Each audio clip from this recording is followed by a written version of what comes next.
সাঁওতালডি থানার অন্তর্গত কাঁকিবাজার সার্বজনীন গণেশ পুজোর প্রতিমা বিসর্জন করা হলো বুধবার সন্ধ্যা 7টা নাগাদ। প্রচুর মানুষের সমাগম হয় গণেশ প্রতিমা বিসর্জন দেখতে।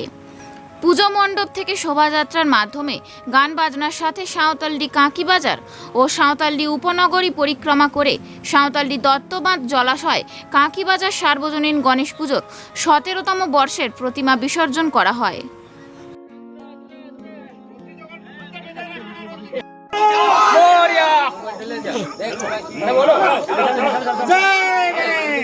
गणपति बाप्पा मोरया, मंगल मूर्ति